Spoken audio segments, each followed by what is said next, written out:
guys. Okay, I'm doing something really weird today. So I had this idea and I was like, this could be kind of fun for my reader group on Facebook because, you want to do things for the people that read all your books and, are very encouraging and all that stuff. So I thought, I'll do this thing. I'll do it.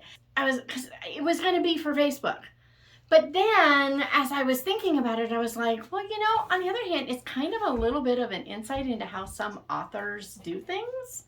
And so I was like, I'm just going to do this for YouTube. It's about books. It counts. It counts. So today I have my readers from my Facebook group gave me questions. Make sure I got the right ones. Yes, I do. So there's questions. I have behind it answers. I thought it would be kind of interesting because I don't know how many people know that I write. I don't know how many people on here are actual readers or how many people watching don't actually read my books, don't know I have any books. Well, I do. Got over 100. I've got over 110 now, I think.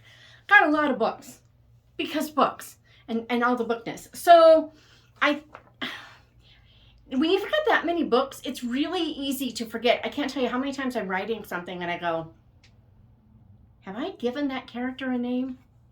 That character appeared here, but did that character get a name? Do the readers even know that it's the same character? There's a lot of fun little things like that. And there's tiny little details that I remember a lot of them, but I know I don't remember them all. So I thought it'd be fun to figure out how many. So I have 31. I don't know why, but 31 seemed like a good number. A nice round, odd number. But it just seemed funny. So I have all my questions. And from the questions that I've seen, because I got to see them in the group, I asked them not to post. Okay, this is important. I asked them not to post the answers in the group. And then my daughter emailed and got answers, that the ones that they knew the answers to. Not everybody knew the answers. So they got the answers that they knew from, my daughter got it from them and sent me a cheat sheet with answers. See, answers.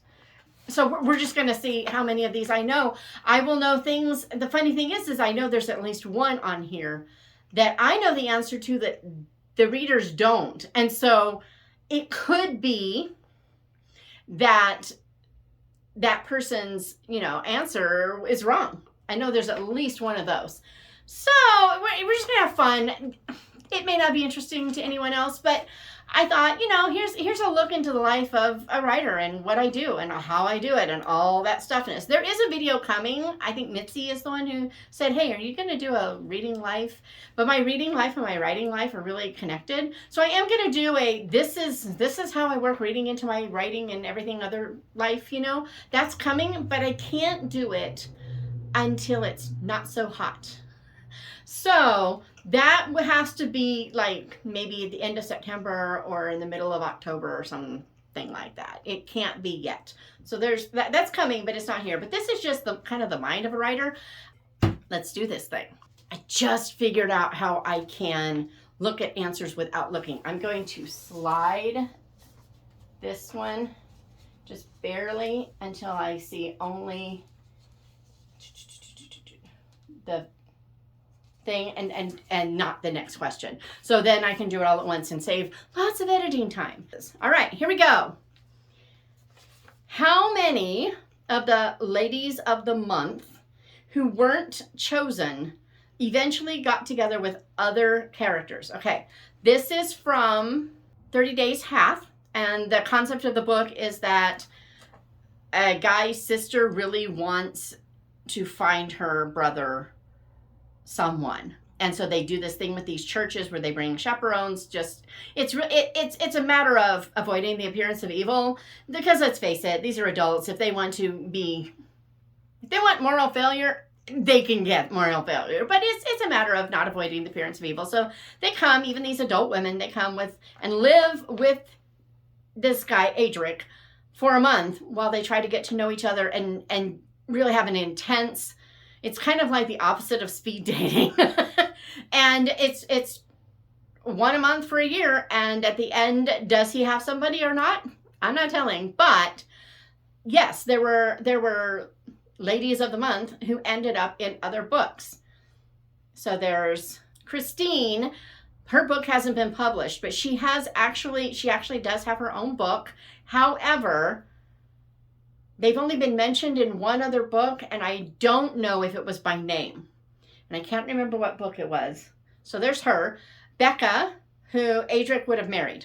He would have married her. It just would have happened. As a matter of fact, he probably would have called off the rest of the year and just married her. But Becca married somebody else. April has her own book and will marry someone, and it has been vaguely referenced to, I believe, but I don't know if that book is in print. But I'm going to count her, so there's 3. And then April the month, Allison, her book is Mismatched in the Agency Files. And then trying to think what other... Okay, fun story. There was one gal who was a ballet dancer who didn't stay long in that book, and she almost became the cellist in Heartland. I almost had it be that person, and I decided not to. Some people were really ticked off at her, and I decided to give my poor cellist a chance. So I'm going to say 4. And I think this is one of the ones that they didn't give an answer to. They just wanted to know. Eventually, all of those women will end up in books somehow or another. And yeah, the answer is, I don't know. So I'm going to say 4, and I'm pretty sure I'm right. We're going to go with I'm right. Okay. What was Grace canning when she saw the mouse? Okay, this was my first book that I published that I then took down, rewrote, and republished with a different title, different cover, and everything. So this is Oh Gracious now. And Grace was canning a lot of stuff, but I'm pretty sure she was working on pears at the time of the mouse sighting. And guys, that's one of the funniest things I've ever written. Grace hates mice. It like nobody's business. So that was so much fun to write. Number 2, I believe it was pears. Score! I got 2 for 2. This isn't going to last. Okay, I'm just saying. Okay. What color fabric did Willow buy when she first met the formerly gay guy? Okay, so Josh is in Past Forward with Willow. Josh, he was never actually gay, but I wrote his story because of too many young people that were pigeonholed by people, including people did this with my son. They just kept saying, "Oh, you have to be gay. You're totally gay. You're gay. You're gay." And it's just, some people end up drawn into a lifestyle they're absolutely not interested in because of that. And then when they finally decide, no, this is it, this isn't me, I don't want anything to do with this. When they finally decide that and they leave, I found that a lot of them felt like they didn't fit anywhere. The gay community felt betrayed. The straight community didn't trust. It's like, what is, and I think this would be a little different now, but when I wrote this is how it was. And this was back in 2009-10 when I was writing this. So things were a little different than they are now, but I really wanted to give a voice to these people who felt like they were drawn into something they didn't actually want. So that's what that formerly gay guy thing is.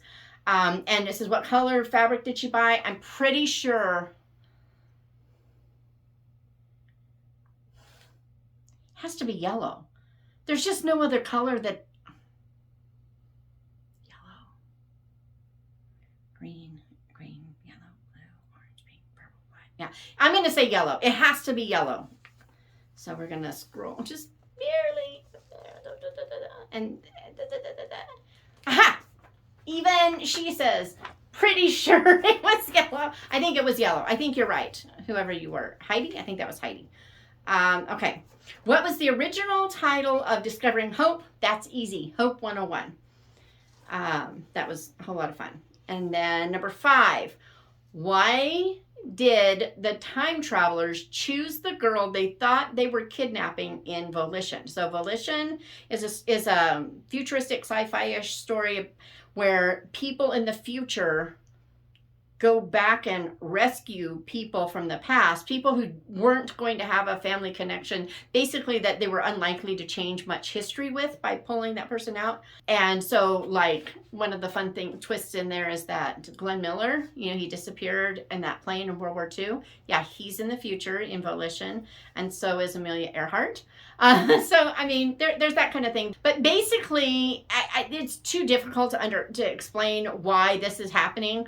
But so the reason that they chose the girl that was supposed to go, whose name I cannot remember, I don't remember her name, but they get Andy instead. But the reason they chose her is that she attempted suicide. Hovering Hope. She was planning to commit suicide. Da, da, da. Okay, so far I don't have any wrong. I suspect that's going to change pretty soon. Who in Hearthland had never lived in a neighborhood before? Who in Hearthland had never lived in a neighborhood before? Well, it's not Annie, and it's not... Was it Ralph? Did Ralph have a house, or did he have an apartment? So that wouldn't be a neighborhood. It could be Ralph. Then you have Josh and Becca. You have Audrey Seaver. You have her husband. You have, if you've read Tarnished Silver, Audrey and her husband are in there. Josh, the gay guy, not gay guy, he's really not, but he's in there.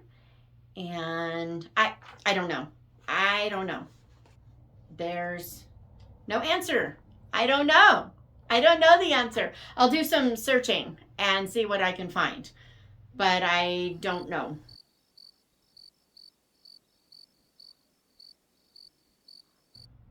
Who thought that when electricity is on, creativity wanes?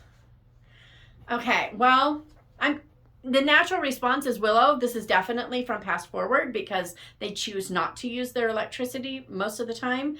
But I don't recall if it was actually Willow or if it was her mother. I'm going to say her mother, Carrie. Okay. No answer. I don't have an answer, so I can't say. I'm pretty sure Carrie taught that to Willow. So even if Willow said it, it would have come from Carrie. So there's that. And then how many houses has Alexa lived in the Rockland area? Okay, so in the actual books, there's 2.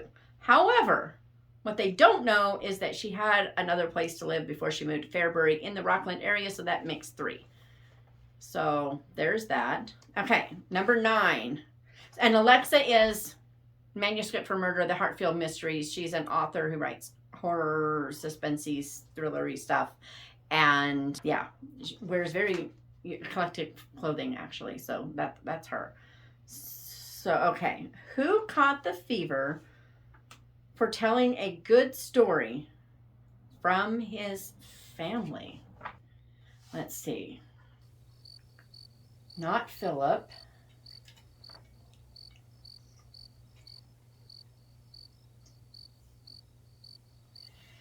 One could say Sebastian, but he wouldn't.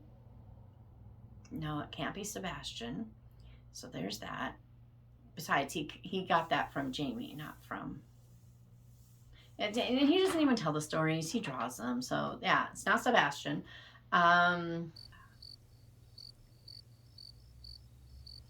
Book titles.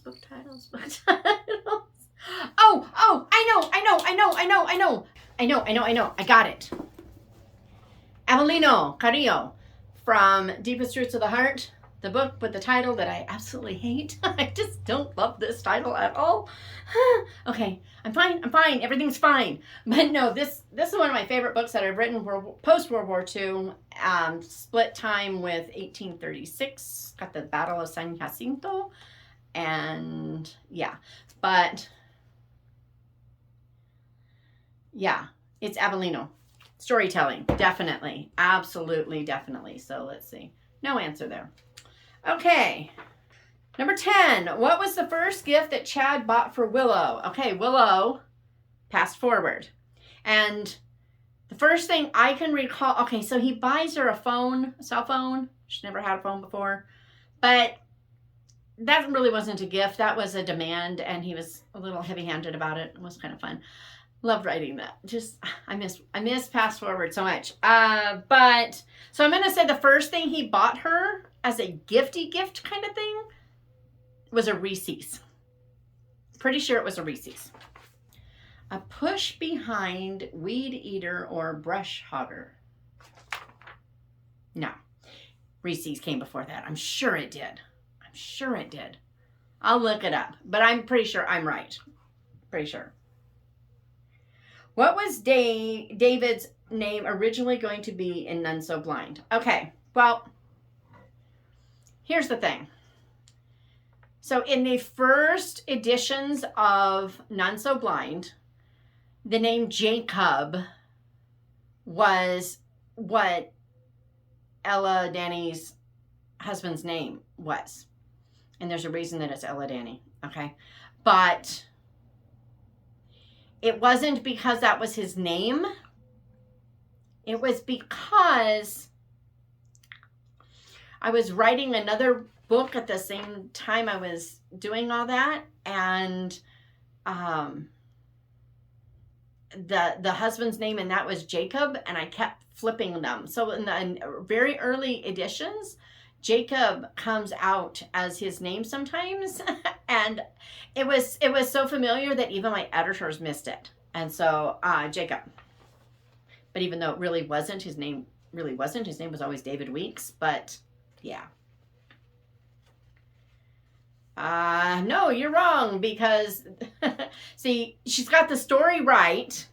She says Joseph, and in the original printing, some of the mentions of his name were missed when changing it to David. No, it was Jacob. That was what happened. The story is reversed. But she's right in that there was a different name, but it wasn't actually his original name, but same smell. Okay. What are split peas and honey the ingredients for? This is from Princess Paisley, and it's frog pox, fake frog pox. Princess Paisley was kind of a goofy, I call it a not so fairy tale. It was a goofy story. It was supposed to be a short story, but my short story for a birthday gift for my friend, her daughter really, ended up being 77,000 words. Only Shatona. And it wasn't even supposed to be published, but they wanted a copy, so I gave them a copy, and then kind of has its own little following. It's not my most popular book by any stretch. It's not a good book, in my opinion. It's fun. It's a lot of fun, but it's really not actually a good book. That's why I wrote Everard, because I think Everard is a good book, and I wanted to write a good one after, but it was just supposed to be fun to make them laugh, and in that, there is a country, Frogalandria, and Frogalandria, because it's all connected to my friends. They call themselves the prairie frogs because their husband loves frogs, and so they live on the prairie, so they're the prairie frogs. So I came up with Frogalandria. They have frog pox, not chicken pox, frog pox. And for a joke, split peas and honey were applied to the face to mimic frog pox. It was fun. It was just a practical joke. Nothing serious, just a hoot. Okay. How many characters across all the books so far have been introduced to Charity's friends? Oh, this one's tough because I've got a lot that aren't in print. So I'm going to try to go with only the ones that are in print. So who shows up at Charity's house in None So Blind? Ella goes to Charity's house and is introduced to her friends. In who else goes to Charity's house? See, there's Amy, but Amy isn't in print yet. Alexa goes. And then, and see, Charity has her own book coming. It's half written because reasons. I'm trying to think. There's another one. I know there's at least one more. I'm going to say 3 in print, but I'm not sure. I'm not sure. The answer is I don't know. I think there's 3 in print, but I can't remember the third one, but I'm pretty sure there's another one. It's just like evading me. So there's that. All right. Who are the Métis? That is from the Annals of Wynwood. It's my middle grade fantasy. And the Métis are dwarves who live in the forested area that actually isn't these days, but in the Lake District, the Scafell Pike. In my imagining of medieval England, that has a lot of trees and it's up there, and that's where these dwarves live. So that would be the Métis, the race of dwarfish underground dwellers who help Dove get to Philip in time. Yes. Okay. Those are getting new covers. I'll put a picture up because it's super cool. All right. Then, why are snow cones dangerous? So this is from, let me get it. This is from my only not Christian fiction book I have. It's a middle grade Morse code, Santa's Secret Revealed. I have a little boy, Andy. The illustrations, guys, I gotta show off these illustrations because they're so cool. Look at this kid. He's so cute. And then there's Santa in the hamster cage. This is Santa's Secret. Elves at the North Pole. The illustrations are just, I love them so much. There's Andy catching Santa. I don't know if I did that very well. Let's try that again. And then, see if I can find my favorite. I love this one so much. And then, oh, Andy in this. So basically this kid hears Clement Moore's The Night Before Christmas. Here's a line in it. How does it go? When what to my wondering eyes should appear but a miniature sleigh and 8 tiny reindeer. And that is Santa's secret. That's why nobody's ever caught him. That's why he can get down chimneys and all the fun stuffness, because he's tiny. He's itty bitty. So I have him about the size of a Ken doll or G.I. Joe doll. And that's how Andy gets him clothes while he's living in the hamster cage. So yeah, absolutely nothing redeeming about this book. He does learn a lesson, I guess, but it's just a fun story. Anywho, but that's, and so in that, snow cones are pine cones packed really hard with snow and launched with a catapult in battle. So let's see, where is it? The answer is ask Scrooge. There's a reason for that answer. There's a reason. Okay. What percentage from a Google search aided in a decision to move? I don't even know. I'm assuming this is maybe Ralph from Hearthland. I don't know. I have no idea. Just no idea.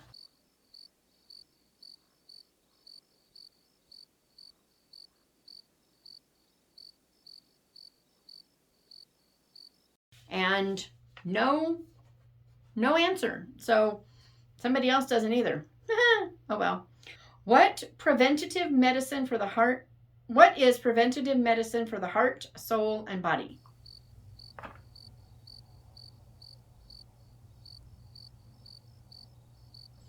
Scripture? I don't know. There's no answer, so I don't know. I don't know. But now I want to know. What did I say it was? I don't know. I'm so pathetic. Okay.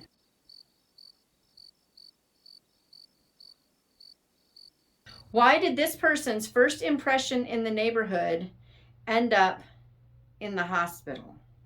At the hospital. Okay.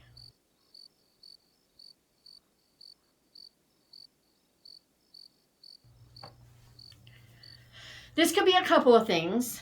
If it's for the reader, then it could be a bird died when, the kid steps on the down power line and is electrocuted. Obviously, there could be that.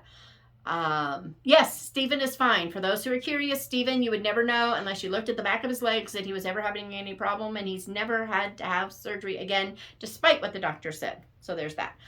Okay, so then end up in the hospital. It could be Alexa, who was introduced to, can't remember the guy's name, but it's Lori's dad, and he tells her about his daughter who's in the hospital, and so she goes and meets Lori. Could be that. What other hospital-like things? Alexa ended up at the clinic, so that kind of, no. Okay. Was it Toby and his diabetes? I don't know. I don't know. Let's see if we got an answer on this one. Nope. Okay. I don't know. We'll see if I can find some of these answers, and I'll put them up on the screen. Who said the Lord blesses those who leave his name out of it? I'm going to say it's Aunt Gimme Mercy in one of the New Cheltenham books. I don't think it's Aunt Faye. No.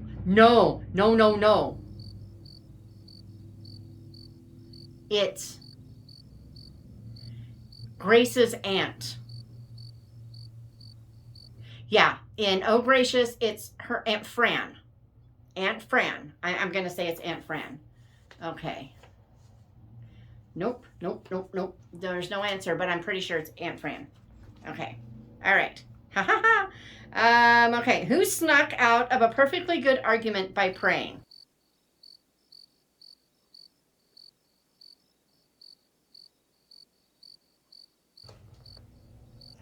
I'm going to say Joe with Alexa, but it could be Chad and Willow.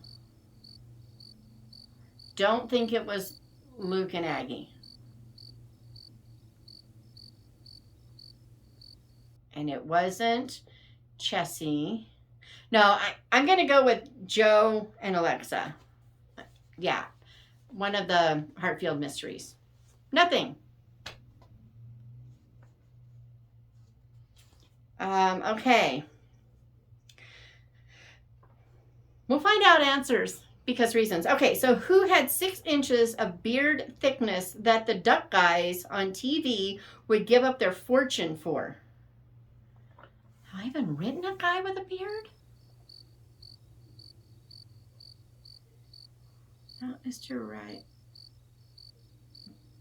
No, the guy in Dial W didn't have a beard. I don't think any of the Islands books. Nobody would be talking about that in historical. I'm going to say someone in the Heart of Noel, but I don't know. I don't know.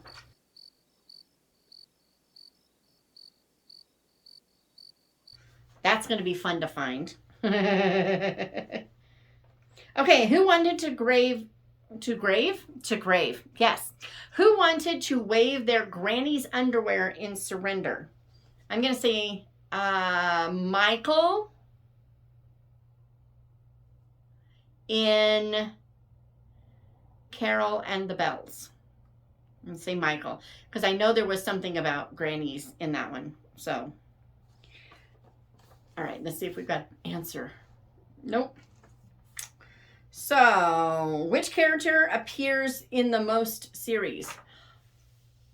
I'm going to say Alexa, although Willow is a very close second. But Alexa is in a lot more books than even people realize sometimes. She first appeared in Argosy Junction before Manuscript for Murder was ever out, back when, and I had to change the name at some point, but back when Alexa's name was actually Millicent. Yeah, that got changed.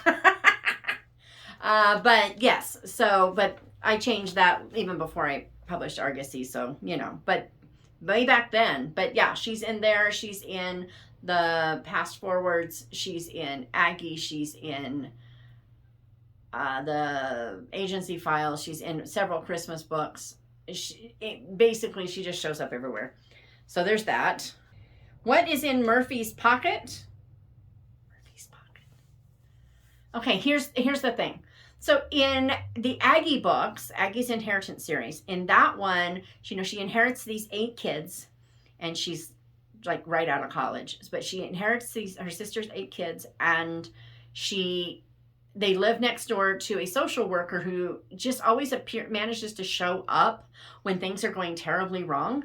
And so she's convinced that this social worker is going to rip these kids from her, right? So she calls this gal Murphy. So it could be referring to her.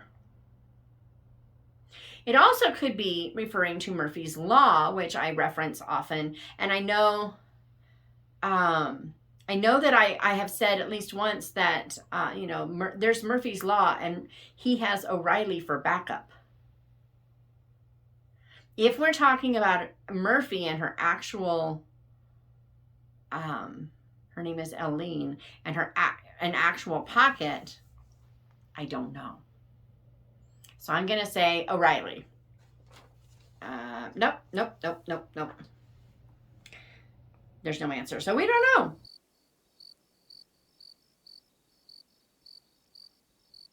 I'll find out, and I'll try to put it in there. Okay, so who threw a drama stink bomb into a room filled with her friends? It's got to be Michael in Carol and the Bells. It has to be. Yeah. No answer. Okay. Whose emotions played across his face like a movie screen in a foreign language with no subtitles needed?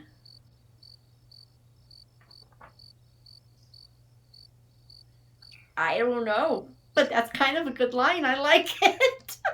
But I don't know. Oh my goodness, I'm going to have the hardest time trying to find the answers to these guys.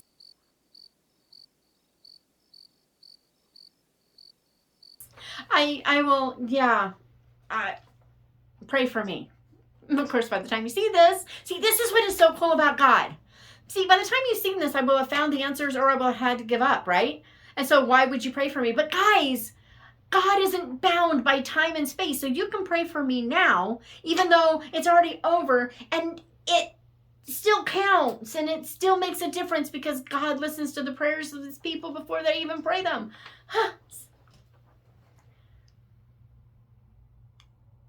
Do I tell you this? I'm going to tell you this. So I'm writing this Christmas novella, Greetings from Next Door, and they're about to do Thanksgiving, and this guy isn't in fellowship with the Lord anymore. I don't know if he was ever saved or not. I know he is from a Christian home, but I don't know if he was ever actually saved. I haven't decided on that. But they're about to do the, what are you grateful for kind of thing, and she's about to ask him, and because I want to know the answer to this. When people don't have God, who are they grateful to for things that aren't directly related to another person? Good weather. Who are they grateful to?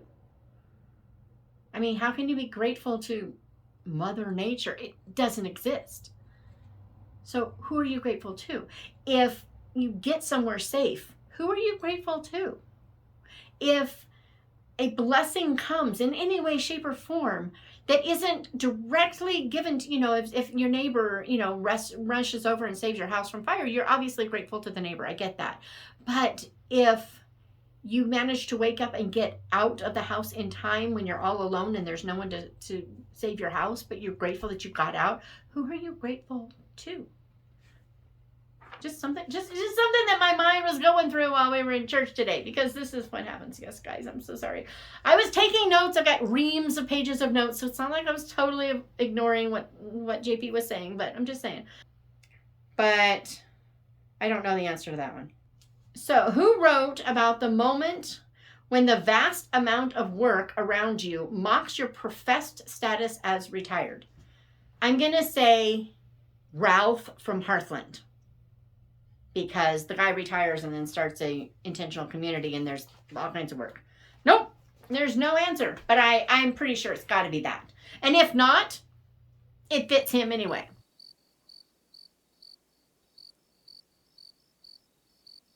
Just saying. Okay, so what is Hope reading at the beginning of Discovering Hope? Okay, it's Shakespeare. There's no doubt about that. But I feel like I made a joke about Shakespeare. There was a joke.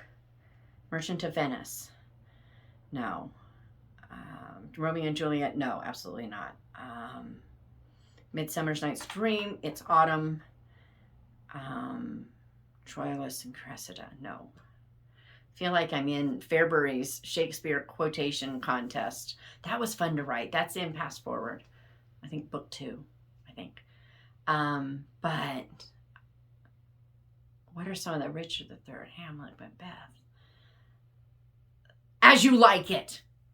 As You Like It, because the guy made a crude joke. Okay, so there's that. I got it right. Okay, so then, what is Ronnie's middle name in Wrong About Mr. Right? So I believe Ronnie's real name is Veronica. And I can almost hear her thinking about her mom saying, Veronica Marie. So I'm going to say Marie. I would have totally done Marie. That sounds right. She says Ronnie Marie, but I'm pretty sure her real name is Veronica. I could pretty much count on that. So yeah. What food does Duncan want? Okay, so Duncan's the son. Want on Portia and Reese's first date. So Portia and Reese, but there's Duncan. Duncan is a little deaf boy in this book. Pizza. It was pizza. I know it was.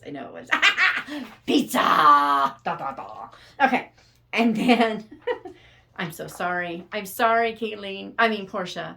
I'm sorry that I put pizza on you again. Okay. And then number 31. This is it. We're at the end, guys. What type of sheep does Lane from Argosy Junction have? Well, here's the thing. This, I feel like, is a trick question. I'm not even going to look. Well, okay, I'll look at the answer. I know the answer. I knew it. Okay, so here's the deal. So the answer is the Argosy Ranch raises Scottish blackface sheep. But it says, the question says, what type of sheep does Lane from Argosy Junction have? This is a trick question, guys, because Lane is allergic to sheep and she has none. So, it says Scottish blackface, but Lane has none because she's allergic to sheep. So, yes, the shepherd's daughter is allergic to sheep. And considering all the symbolism about sheep and God's people and everything in that book, I think it's kind of funny. Just saying. If you've read it, you know. If you know, you know. Yeah. So, those are the questions that they came up with. Those are some of the answers. I'll try to put pictures of books and all the fun stuffness up here. But that was pretty cool. It's really interesting. There's very much a strong emphasis on mostly my older books, which I thought was kind of cool. A lot of people don't know the older ones because they know the newer ones, and a lot of people started with me and have read them all, and then you've got some people that have only read the older ones, and I just think it's fascinating. So, what question would you, I'm just begging people. I don't usually ask you to comment. Okay, it's like a weird thing. But I'm going to ask you this time. What question would you ask about my books? Just anything. It doesn't matter. It can be, which book do you hate the most? Which book do you love the most? It can be simple like that, but it could be even more fun, like which ones did you have to dive deepest into scripture for? Or which one, was the hardest one to research, or, whatever. I don't know, but just ask something, just because I think this is super fun, and I would love to be able to share that with my Facebook group. And I will be back on Thursday with, I think it will be my September TBR. And we have an announcement coming I got one word for you guys. Antober. That's all I'm saying. Antober. It's a thing. I got the t-shirts to prove it. Just saying. See you later.